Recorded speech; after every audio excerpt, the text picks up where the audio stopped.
حضرت شیخ الحدیث مولانا مراج الاسلام صاحب نے ایک جگہ لکھا آتے ہیں کہ کسی نے مجھ سے پوچھا ہے کہ قبر میں صرف یہ پوچھا جائے گا من ربو کا ماں دینو کا،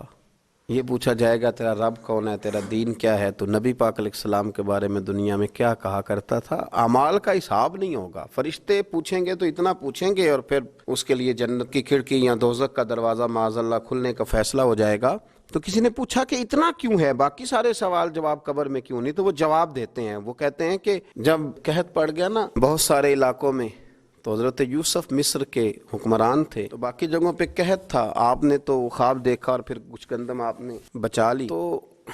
حضرت یوسف علیہ السلام کے پاس بہت سارے لوگ گندم لینے کے لیے پہنچنے لگے، تو آپ نے رستے میں کچھ چوکیاں بنا دی تھیں، پولیس والے کھڑے کر دیے تھے سمجھ لیجئے، تو ان سے کہا تھا کہ جو آدمی گندم لینے کے لیے آیا اس سے پہلے اس کا نام پتہ پوچھو، بلدیت پوچھو، اور یہ پوچھو کیا لایا ہے، وہ کس چیز کے عوض گندم لینے آیا ہے، پیسے لایا ہے، کوئی اور چیز لایا ہے، کہ پوچھو۔ چوکیاں مقرر کر دیں۔ انتظار تو تھا نا کہ میرے بھائی آئیں گے، وہ آئیں گے، حضرت یعقوب کے بیٹے آئیں گے، انتظار تو بھائیوں کا تھا، اگرچہ انہوں نے بڑی زیادتی کی ہے پر ان کو آنا تو ہے۔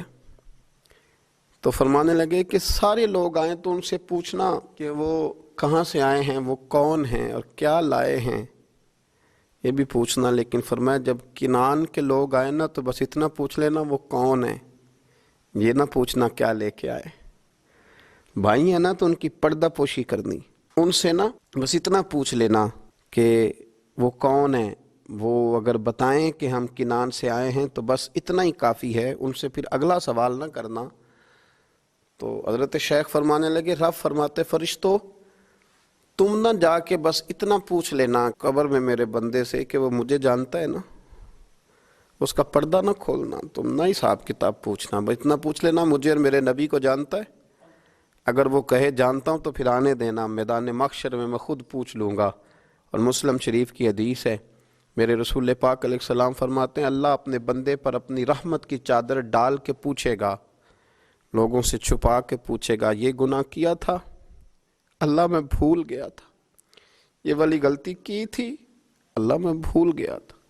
یہ بھی تیرا ہی گناہ ہے اللہ میں بھول گیا تھا۔ فرمایا اللہ تبارک و تعالیٰ اس سے اعتراف کراتا جائے گا، وہ جب اعتراف کر لے گا وہ ڈرے گا کہ اب پتہ نہیں میرے ساتھ کیا ہونے لگا، تو حضور فرماتے ہیں رب فرمائے گا دنیا میں نے تیری پردہ پوشی کی تھی، جا آج میں نے تیرے گناہوں کو معاف کر دیا۔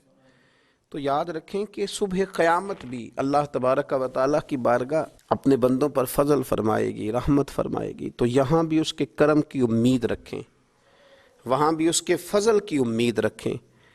اور آسانی کی امید رکھیں، کرم کی امید رکھیں۔ دعا کرتا ہوں اللہ تبارک و تعالی ہمیں اپنی خاص رحمتوں سے متمتع فرمائے، اپنا خاص فضل ہمارے شامل حال فرمائے۔